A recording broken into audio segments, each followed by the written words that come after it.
Eu sou Conceição Gomes e começa agora mais um podcast do IAI.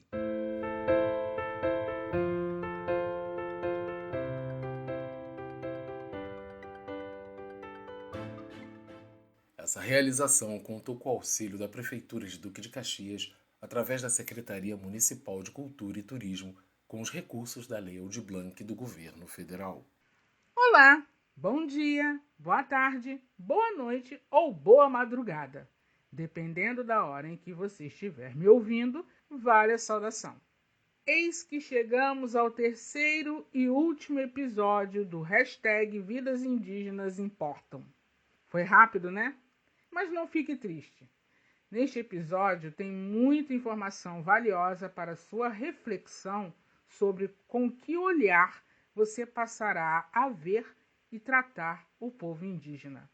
No episódio anterior, falei sobre a antropofagia e canibalismo, da Confederação dos Tamoios e seu líder Cunhambebe, que os tupinambás e puris não foram extintos como a coroa portuguesa oficiou no século XVIII, e da criação aqui no município de Duque de Caxias do Instituto dos Saberes dos Povos Originários, Aldeia Jacutinga. Certo? Então, continuando. Como disse no episódio anterior, o Instituto foi criado no intuito de construir uma identidade indígena junto aos índios de Caxias e, principalmente, fazer parte do corpo executivo, legislativo e judiciário do país, para assim poder interferir diretamente nas pautas primárias de direitos constituídos para os povos originários residentes no município. Entretanto, são muitos os desafios para acabar com o preconceito, incluir os indígenas que já vivem em um contexto urbano no ideário da população de que eles pertencem a esse lugar e merecem respeito como todo ser humano. Paula Moura, a Aponé, da etnia Cariri-Xocó, me contou um pouco sobre esses desafios e preconceitos e a violência sofrida por um incêndio criminoso. Vamos ouvi-la. Eu sou a Paula Moura, eu sou indígena da etnia Cariri-Xocó, ativista indígena, ativista cultural, junto ao município de Duque de Caxias. Sou membro do Conselho Estadual de Direitos dos Povos Indígenas, CEDINDE, aqui no estado do Rio de Janeiro. Eu faço suplência à minha parente Guarani, Araraté, dentro do Conselho, pelo Instituto dos Saberes dos Povos Originários, Aldeia Jacutinga. Minha profissão, eu sou técnica de enfermagem, tenho 47 anos. Eu sou a segunda diretora, junto ao Instituto dos Saberes dos Povos Originários, Aldeia Jacutinga. E o nosso tempo de atuação e militância dentro do município de Duque de Caxias, referente à questão indígena, vem desde 2012, né? Que vem essa frente de luta junto ao município. A minha parente indígena, Marise Guarani, ela já vem bem antes, né, de 2012, acho que 2006, 2007, ela já desenvolvia um trabalho referente à questão indígena, antes mesmo da implantação da Lei 11.645, né, ela já vinha desenvolvendo esse trabalho pautado em defesa dos povos indígenas, dentro do município, um trabalho nas escolas, universidades, essa questão da importância do ensinamento e da garantia do direito, da visibilidade dos povos indígenas na educação, né? A questão pedagógica, foi antes da aprovação da Lei 11.648, 11.645.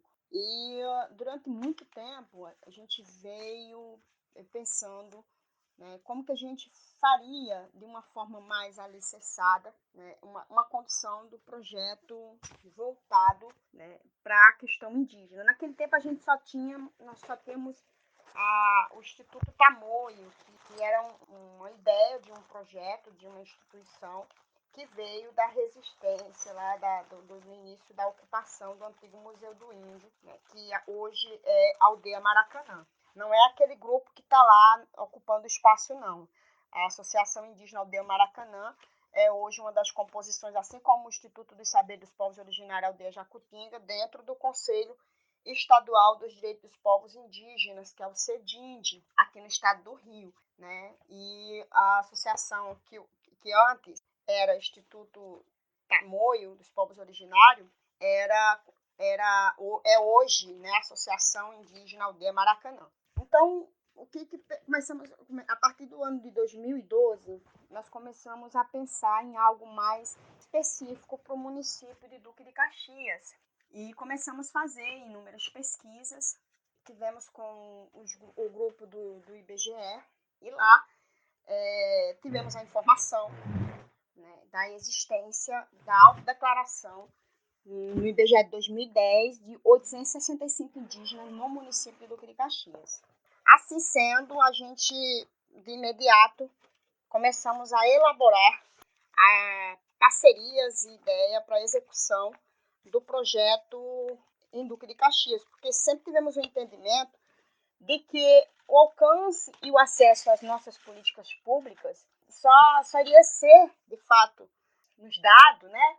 Só seria alcançado através da ocupação nos espaços de poder e com legitimidade na condução das ações afirmativas dentro das discussões local, né? No caso aqui, no município de Duque de Caxias.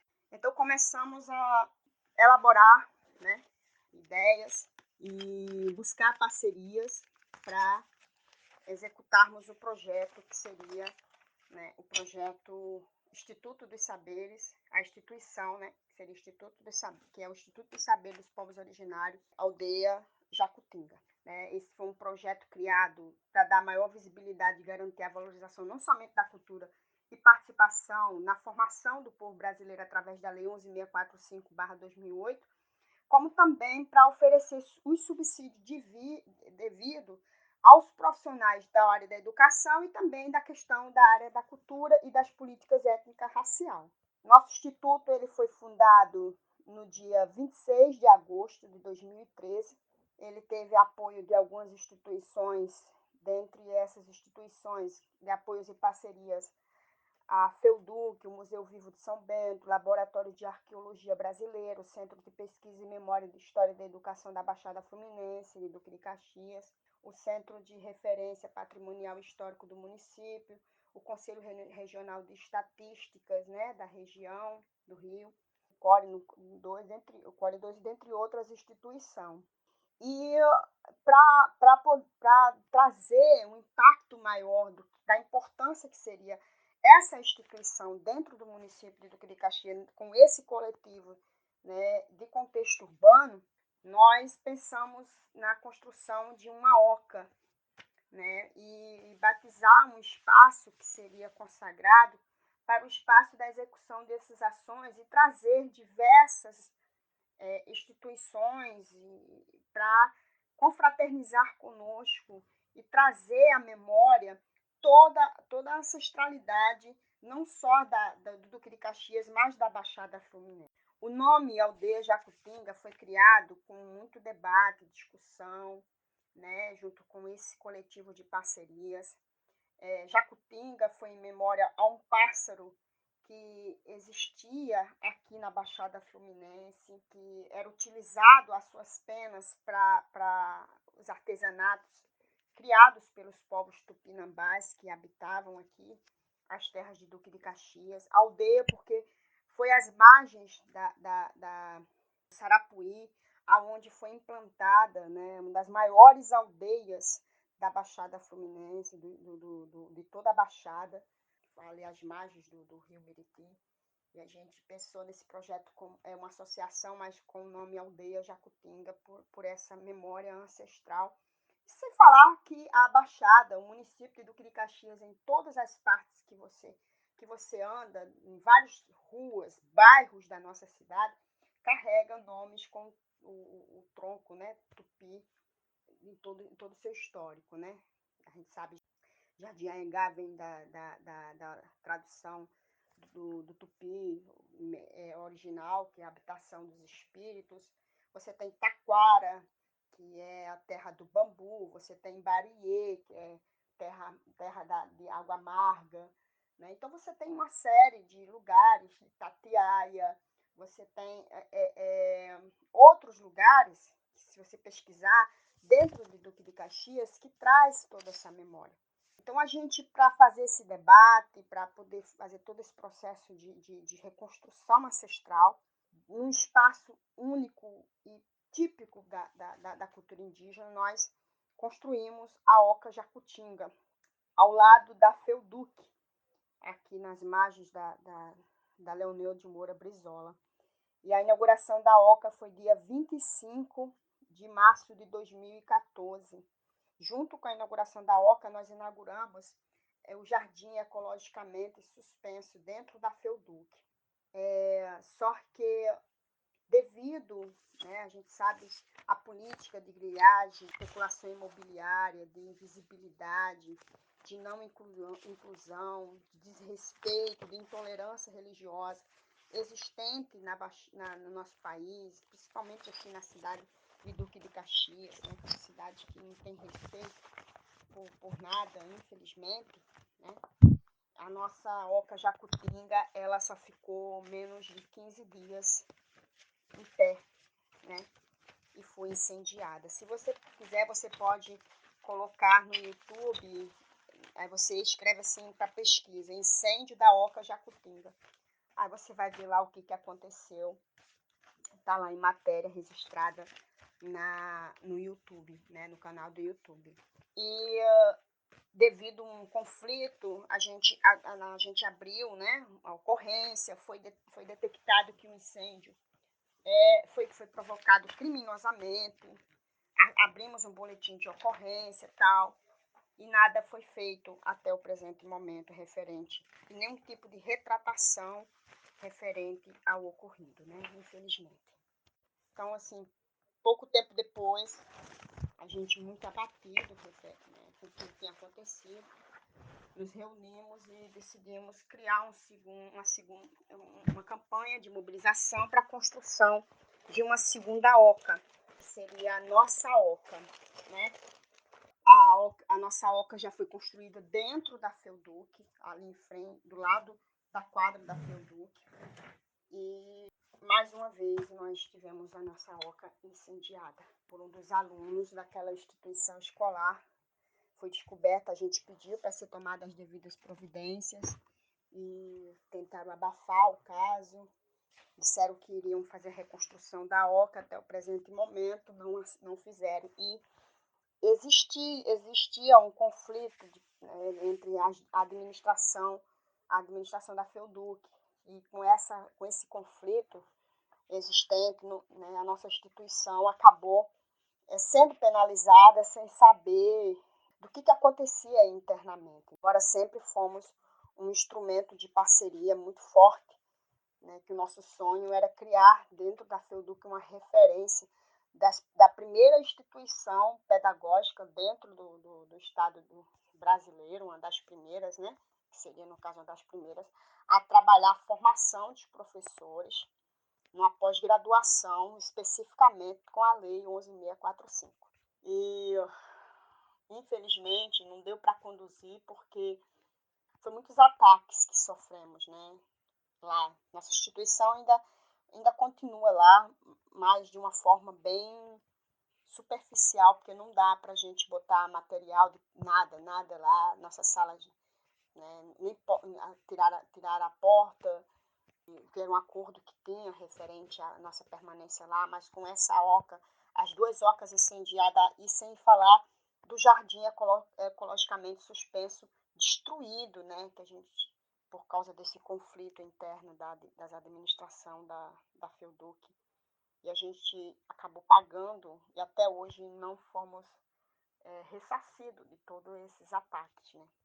Então, optamos em não deixar a sala, né, o nosso espaço lá, apenas manter o endereço da instituição em si, e a instituição ela trabalhar conforme demanda solicitada, né?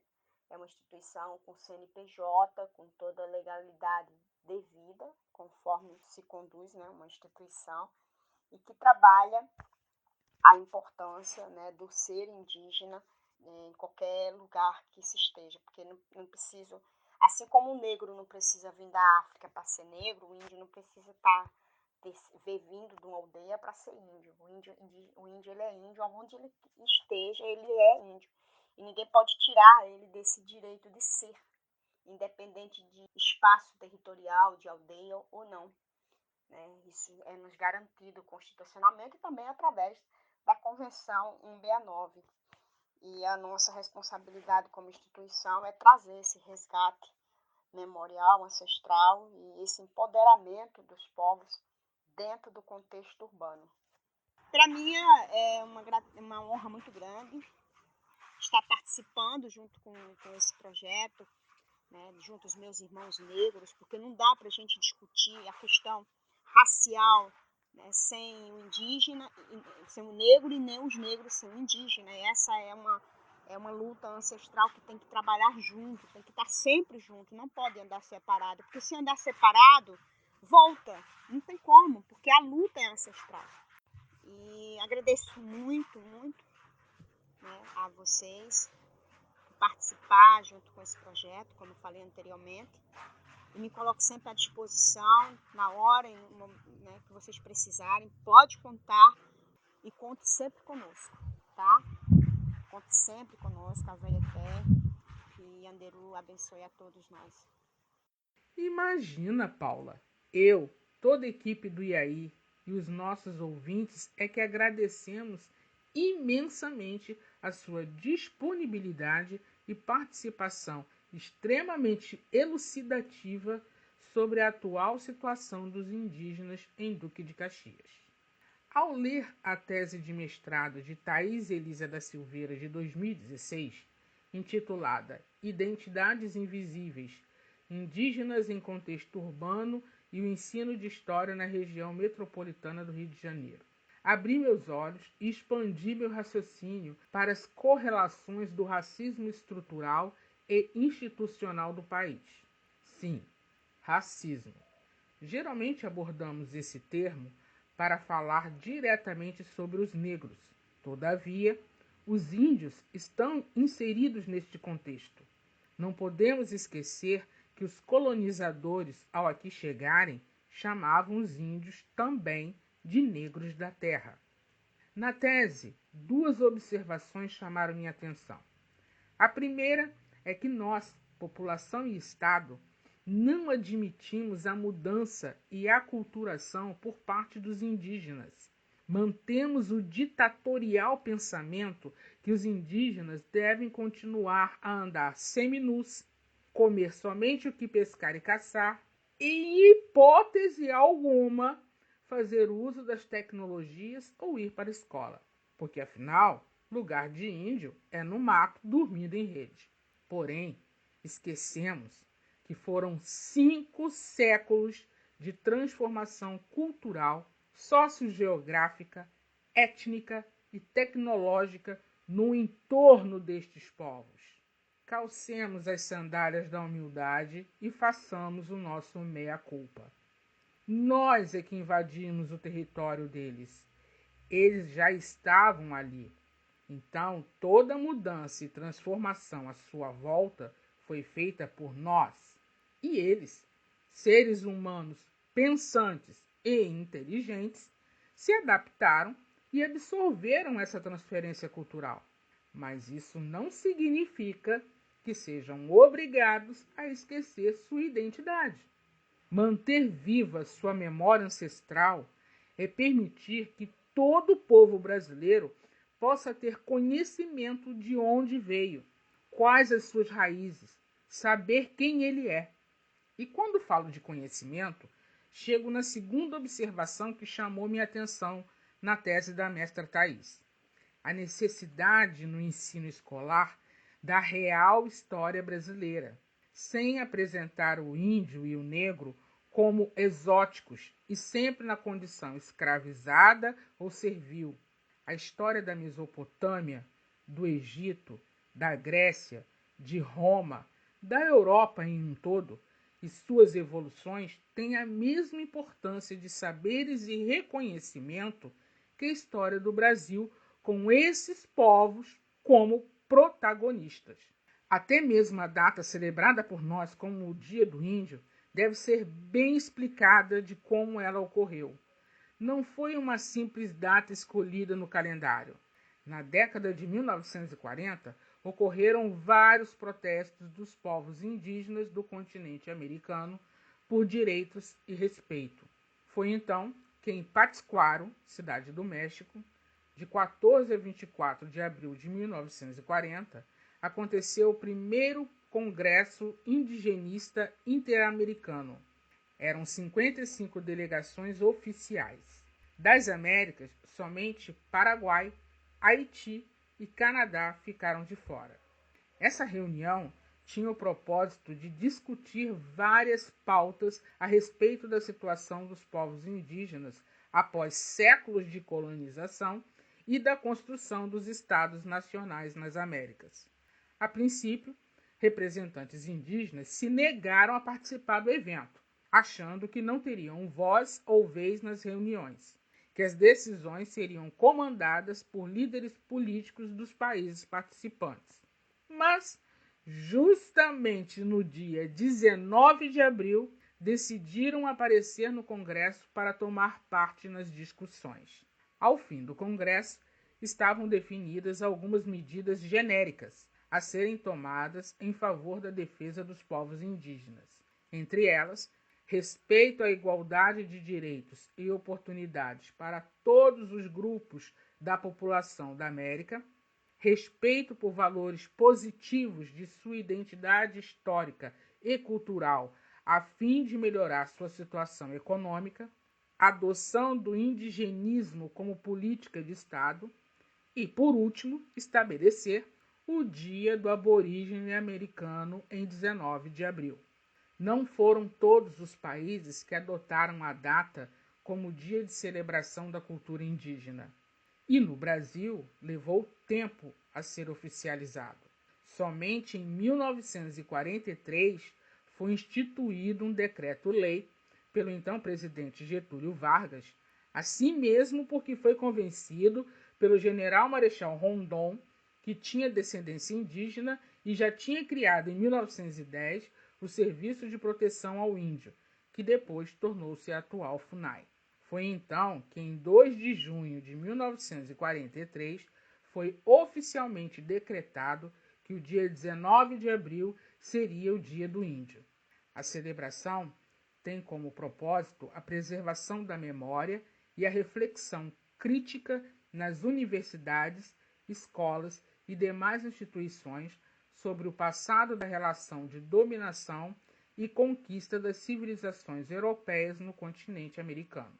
Por fim, precisamos nós brasileiros saber, entender e reconhecer que 1. Nestas terras colonizadas por europeus, onde viria a se formar um país chamado Brasil, já havia populações humanas que ocupavam territórios específicos. 2. Não sabemos exatamente de onde vieram. Dizemos que são originárias ou nativas, porque estavam por aqui antes da ocupação europeia. 3. Os índios que estão hoje no Brasil têm uma longa história, que começou a se diferenciar daquela da civilização ocidental ainda na chamada pré-história, com fluxos migratórios do Velho Mundo para a América ocorridos há dezenas de milhares de anos. A história deles voltou a se aproximar da nossa há cerca de apenas 500 anos com a chegada dos portugueses. 4. Como todo grupo humano, os povos indígenas têm culturas que resultam da história de relações que se dão entre os próprios homens e entre estes e o meio ambiente. Uma história que, no seu caso, foi e continua sendo drasticamente alterada pela realidade da colonização. E por último, e quinto, segundo o Censo Demográfico do IBGE de 2010, existem 817,9 mil indígenas no Brasil de 305 etnias que falam 274 línguas diferentes. E estes números representam apenas 10% do total de índios que existiam aqui em 1500. Assim sendo, não use, compartilhe ou veja #Vidas Indígenas Importam apenas como modismo, como algo distante de você, que não diz respeito a você, porque diz muito e está bem perto. Tão perto que talvez só com um raio-x e exame de DNA você consiga enxergar. Afro-índios, beijos para você e até a próxima! Pois em sua glória o índio é o exemplo puro e perfeito, próximo da harmonia, da fraternidade, da alegria de viver, da alegria de viver. E no entanto hoje, seu canto triste é o lamento de uma raça que já foi muito feliz, pois antigamente todo dia era dia de índio, todo dia era dia de índio.